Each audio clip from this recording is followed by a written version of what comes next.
Welcome to Shanthi's cafe. UGD அரபி unit 1ல daily ஒரு ஆத்தரை பற்றி பார்த்துட்டு இருக்கோம். இன்றைக்கான ஆத்தர் யார் அப்படின்னா எட்வர்ட் கிப்பன். இந்த எட்வர்ட் கிப்பன் பற்றி பார்க்கலாம். எட்வர்ட் கிப்பன் எப்போ பிறகுறாரு அப்படின்னா 1737 பிறந்து 1794 இறந்துடுறாரு. 18th செஞ்சுரியிலேயே ஒரு கிரேட் ஹிஸ்டாரியன் ரைட்டராக நம்ம இவரை பார்க்கலாம். இவர் இந்த சாதாரணமாக எல்லாருமே என்ன பண்ணுவாங்க அப்படின்னா லிட்ரரியில் ரொம்பவே ரொம்பவே யூனிக்காக இருப்பாங்க. ஆனால் நம்ம எட்வர்ட் கிப்பன் லிட்ரரியில் மட்டும் இல்லாமல் இந்த இங்கிலீஷ் ப்ரோஸ்லேயும் கூட அந்த இங்கிலீஷ் ப்ரோஸ்லேயும் கூட அதுலேயும் ஒரு ஹிஸ்டாரியனாக யூனிக்காக இருக்கிறதுனால இவர் ஒரு யூனிக் பொசிஷனில் இருக்கார் அப்படின்னு சொல்கிறாங்க. இவரோட முக்கியமான ஒரு ஃபேமஸான மோனமெண்டல் ஹிஸ்டாரிக்கல் ஒர்க் என்ன அப்படின்னு பார்த்தோன்னா the history of the decline and fall of the Roman empire. இதுதான் இவரோட இம்பார்ட்டண்டான ஒர்க்கு. இந்த ஒர்க்கை படித்ததுக்கப்புறமா இவருக்கு எவ்வளோ இன்டெலிஜென்ஸ் இருக்குது, அந்த கிரிட்டிக்கல் வியூ என்ன இருக்குது அப்படிங்கிறத நம்ம புரிஞ்சுக்க முடியுது. இவர் எங்கே படிக்கிறாருன்னு பார்த்தோன்னா ஆக்ஸ்போர்ட் யூனிவர்சிட்டியில் படிக்கிறாரு. இவர் ரோமன் கத்தலிசத்துக்கு சேஞ்ச் பண்ணுறாரு ஆக்ஸ்போர்ட் யூனிவர்சிட்டியில் படிக்கும்போது. அப்போது ஒரு ரிலீஜன்ஸ்லேருந்து இன்னொரு ரிலீஜனுக்கு சேஞ்ச் ஆகிறாரு அப்படின்னா ஆல்ரெடி அவர் எந்த ரிலீஜனை ஃபாலோ பண்ணிகிட்டு இருந்தார் அப்படின்னு பார்த்தோன்னா ப்ரொட்டஸ்டண்ட்டாக இருந்தார். இந்த ப்ரொட்டஸ்டண்ட்டாக இருந்தவர் ரோமன் கத்தலிசத்துக்கு சேஞ்ச் ஆகிறாரு. போனதுக்கப்புறமா திரும்பியும் ரிட்டர்ன் ஆகிறாரு ப்ரொட்டஸ்டண்ட்டாக ரிட்டர்ன் ஆகிறாரு. இந்த தேர்ட் லைனில் பாருங்களேன், லேட்டர் ரிட்டர்ன்டு டு ப்ரொட்டஸ்டன்டிசம். அப்போது ஃபஸ்ட்டு ப்ரொட்டஸ்டண்ட்டாக இருக்கிறாரு, அப்புறமா ரோமன் கேத்தலிக்கு போகிறாரு, திரும்பவும் ப்ரொட்டஸ்டண்ட்டாக மாறிடுறாரு. ஓகேவா? அது மட்டும் இல்லாமல் இந்த பகுத்தறிவு காலத்தோட சிந்தனைகள் எல்லாமே இவர் பயங்கரமாக இன்ஃப்ளூயன்ஸ் பண்ணுது. அதை வச்சு இவர் பயங்கரமாக ரைட்டிங் எழுதுறாரு. சாமுவல் ஜான்சனும் அப்புறமா அவங்களுக்கு கூட இருக்கிற ஒரு சில அறிவாளி ஃப்ரெண்ட்ஸ் எல்லாம் இவருக்கு ஃப்ரெண்ட் ஆகிறாங்க. இவர் யூரோப்பு ஃபுல்லாக ஒரு ட்ராவல் போகிறாரு. கிட்டத்தட்ட 5 இயர்ஸாக போகிறாரு. அந்த ட்ராவல் பண்ணும்போது குறிப்பாக ரோம் போகிறாரு. அப்போ இந்த ரோம் பார்க்க போகும்போது அவருக்கு ஒரு ஐடியா தோணுது. ஏன் நம்ம ரோமை பற்றி ஒரு ஹிஸ்ட்ரி எழுதக்கூடாது அப்படிங்கிற ஒரு ஐடியா கிளிக் ஆகுது. எதனால் அவருக்கு அந்த இடத்துல போய் அப்படி ஒரு திங்கிங் வந்துச்சு அப்படின்னா நம்ம மொஹஞ்சதாரோ, ஹரப்பா அதெல்லாம் பார்த்தம்போது ஒரு இடிபாட்டு சின்னங்கள்லாம் நம்ம பார்ப்போம் இல்லையா? அது மாதிரி இவரும் அந்த ரோம் நாட்டுக்கு போனதுக்கு அப்புறமா அங்கே உள்ள இடிபாட்டு சின்னங்கள், அப்புறமா நினைவு சின்னங்கள் இதெல்லாம் பார்க்கும்போது அவருக்கு ரொம்பவே அட்மையர் ஆகிறாரு, இம்ப்ரெஸ் ஆகிறாரு அதெல்லாம் பார்த்து. அதுக்கப்புறமா அவர் ஒரு ஹிஸ்ட்ரி ஒர்க் எழுதணும் ரோமன் எம்பையர் பற்றி அப்படின்னு சொல்லிட்டு டிசைட் பண்ணுறாரு. இவர் ஊர் ஃபுல்லாக சுற்றுறாரு இல்லையா? அந்த யூரோப் ஃபுல்லாக போகிறது, 5 இயர்ஸ் ட்ராவல் பண்ணுறது, இது எல்லாமே அவரோட இந்த ஹிஸ்டாரிக்கல் விஷனை விரிவுபடுத்துது. அது மட்டும் இல்லாமல் இந்த பாரம்பரியமாக உள்ள அந்த அறிவுத்தன்மையை அவர் வளர்த்துக்கிறாரு இந்த ட்ராவல் மூலமாக. இந்த ட்ராவல் அவருக்கு நிறைய அனுபவங்களை கற்றுக் கொடுக்குது. ஓகே, இவர் 1774 மெம்பர் ஆஃப் பார்லிமெண்ட்டாக மாறாரு. இவர் பிரிட்டிஷ் கவர்மெண்ட்டுக்கு ஒரு சப்போர்ட்டர். எப்போவுமே நம்ம ஜனதன் சொட்டெல்லாம் பார்த்தோன்னா நிறையா சட்டையர் ஒர்க் எழுதியிருக்கிறாரு, அலிகர்கள் ஒர்க் எழுதியிருக்கிறாரு, கவர்மெண்ட்டுக்கு அப்போஸ் பண்ணுறாரு, அப்படி தான் நம்ம படித்தோம். இப்போ ஃபர்ஸ்ட் டைமாக எட்வர்ட் கிப்பன் பிரிட்டிஷ் கவர்மெண்ட்டுக்கு சப்போர்ட் பண்ணுறாரு. இவரோட பொலிட்டிக்கல் லைஃப்பும், அதாவது இந்த அரசியல் வாழ்க்கையும், அப்புறமா அவரோட இந்த ஸ்காலர்லி லைஃப்பும் ஈக்குவலாக பேலன்ஸ் பண்ணி கொண்டு போயிருந்தார். இந்த அரசியல் அனுபவம், இந்த அதிகாரத்தோட வீழ்ச்சி, இது எல்லாமே அவருக்கு ஒரு நல்ல அண்டர்ஸ்டாண்டிங்கை கொடுத்தது அவரோட லைஃப்பில். இது மட்டும் இல்லாமல் அப்புறமா அவரோட கிரேட் மாஸ்டர் பீஸ் என்னன்னு சொல்லி பார்த்தோன்னா the history of the decline and fall and Roman empire. இதுதான் அவரோட மோனமெண்ட் ஒர்க்குன்னு சொல்லி நம்ம பார்த்தோம். இது எப்போ பப்ளிஷ் ஆகுது அப்படின்னா 1776 அண்ட் 1788 இந்த காலகட்டத்தில் தான் இந்த பிட்வீன் அப்படின்னு தான் 1776 அண்டு 1788 இந்த காலகட்டத்தில் தான் அது பப்ளிஷ் ஆகுது. இது இந்த ஹிஸ்டாரிக்கல் ஒர்க்கில் அவர் எந்த இயர்லேருந்து எந்த இயர் வரைக்கும் டீல் பண்ணியிருக்காருன்னு பார்த்தோன்னா 2nd செஞ்சுரியிலேருந்து 1455 வரைக்கும் டீல் பண்ணியிருக்கிறாரு. அதில் உள்ள டீட்டெயில்ஸ் எல்லாமே எழுதியிருக்கிறாரு. 1455 ஒரு முக்கியமான இன்சிடென்ட் நடக்கும். இந்த கான்ஸ்டாண்டினோபிள் அவங்க துருக்கியர்கள் கான்ஸ்டாண்டினோபிளை கைப்பற்றுவாங்கன்னு சொல்லி நம்ம படிச்சிருப்போம்ல வரலாற்றில். அந்த விஷயம் வரைக்கும் இவர் கவர் பண்ணுறாரு இந்த இதை. ஓகேவா? இது நம்ம பார்க்குறோம். Ends with the capture of Constantinople by துர்க்கிஸ்.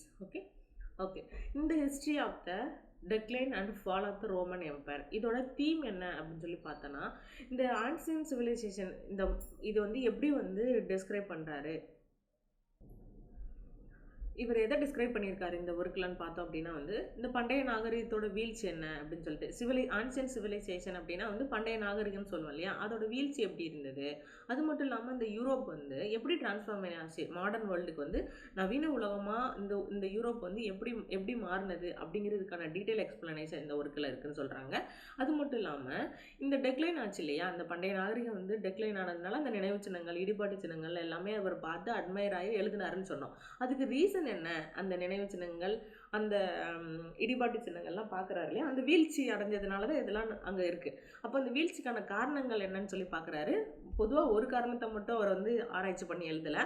அரசியல் காரணங்கள், நெறிமுறை காரணங்கள், சமூக காரணங்கள், அப்புறம் மத காரணங்கள், இது எல்லாத்தையும் அலசி ஆராய்ஞ்சு இந்த ஒர்க்கில் கொண்டு வந்திருக்கிறாரு. அது மட்டும் இல்லாமல் கிரேட் எம்பரர்ஸ், மகத்தான பேரரசுகள்லாம் எப்படி வந்து எழுச்சி அடையுது, எப்படி வந்து வீழ்ச்சி அடையுது, இது எல்லாத்தையும் அவர் தீமாக வச்சு தான் இந்த history of the decline and fall of the Roman empire அப்படிங்கிற ஒர்க்கை வந்து எழுதியிருக்கிறாரு. ஓகே, இந்த ஒர்க்கை நம்ம ஹிஸ்டாரிக்கல், இந்த இங்கிலீஷ்லேயே வந்து ஒரு கிரேட்டஸ்ட் ஹிஸ்டாரிக்கல் ஒர்க் அப்படின்னு சொல்லி சொல்கிறாங்க. இதில் அந்த ஆத்தரோட ஸ்காலர்ஷிப்பும் அவரோட அக்யூரஸியும் அண்ட் டெப்த்தும் வந்து நம்ம வந்து பார்க்க முடியுது. ஆனாலும் எந்த ஒரு ஒர்க் எழுதினாலும் யாராவது ஒருத்தவங்க கிரிட்டிக் பண்ணுவாங்க இல்லையா? அதே மாதிரி இவரோட எட்வர்ட் ஹிப்பனோட இந்த history of the decline of the fall of the Roman empire, இதை வந்து இந்த கிரிட்டிக்லாம் என்ன சொல்கிறாங்கன்னு பார்த்தா அப்படின்னா வந்து இந்த மதத்துக்கு எதிரான ஒரு மனப்பாங்கு இருக்குது. ஆனால் மனித முன்னேற்றத்தில் வந்து இதில் எதுவுமே வந்து இவருக்கு பிடிக்காத மாதிரி தான் இருக்காங்க. பழையதாக வச்சு எழுதியிருக்கிறாரு, அழிஞ்சு போனதாக வச்சு சொல்லியிருக்கிறாரு அப்படின்னு சொல்லி கிரிட்டிக் சொல்கிறாங்க. மதத்துக்கு எதிராக தான் இருக்குது இவரோட மனப்பான்மை எல்லாம் அப்படின்னு சொல்லி சொல்கிறாங்க. அந்த கிரிட்டிக்கு இவர் ரிப்ளை பண்ணுறது மாதிரி ஒரு ஒர்க் எழுதியிருக்கிறாரு. அந்த ஒர்க் என்னன்னு பார்த்தோன்னா வந்து vindication of the some passage அப்படின்னு சொல்லிட்டு 1779 வந்து ஒரு ஒர்க் எழுதி கொடுத்துருக்கிறாரு. அந்த கிரிட்டிக்கு ரிப்ளை பண்ணுற மாதிரி அதில் ஒரு 2 கான்ட்ரவர்சியலான சாப்டர் இருக்குது. சாப்டர் நம்பர் 15 அப்புறமா சாப்டர் நம்பர் 16. அது ஃபுல் டைட்டிலே a vindication of some passages in the 15th and 16th chapter அப்படின்னு சொல்லிட்டு ஒரு ஒர்க்கை வந்து அந்த கிரிட்டிக்கு ரிப்ளை பண்ணுறாரு. இதில் என்ன அது ரிப்ளை பண்ணுறாருன்னா, யாரெல்லாம் அவர் வந்து இர்ரிலிஜியன்ஸ் அப்படின்னு சொல்லி சொன்னாங்க, மதத்துக்கு ஆப்போசிட்டாக இருக்காங்கன்னு சொன்னாங்களோ அவங்களுக்கு பதில் கொடுக்குற மாதிரி இருக்குது இந்த பர்டிகுலராக இந்த 15th and 16th சாப்டர். ஓகேவா? இப்போது இந்த ஹிஸ்ட்ரி, இந்த இவரோட ஹிஸ்ட்ரியில் உள்ள பிலாசபியை பற்றி என்னன்னு சொல்லி நம்ம படிக்கலாம். பொதுவாகவே இந்த ஹிஸ்ட்ரி வந்து எதெல்லாம் ரெக்கார்ட் பண்ணியிருக்கு அப்படின்னா, இந்த கிரைம்ஸ், அப்புறமா ஃபாலிஸ், அப்புறமா வந்து மிஸ்ஃபார்ச்சூன் ஆஃப் மேன்கைண்ட், அதாவது மனித குலத்தோட துரதிர்ஷ்டம்னு சொல்லி சொல்லுவாங்கள்ல, மூட நம்பிக்கைகள், இது எல்லாமே வந்து அவர் வந்து ரெக்கார்ட் பண்ணியிருக்காங்க. இவர் எதை வந்து ஹியூமன் நேச்சரோட ஆப்டிமிஸ்டிக் வியூ எடுத்திருக்காரா, பெசிமிஸ்டிக் வியூ எடுத்திருக்காரான்னு கேட்டோன்னா பெசிமிஸ்டிக் வியூ தான் எடுத்திருக்கிறாரு. இப்போது is the largely a record of crimes, follies and misfortunes of mankind.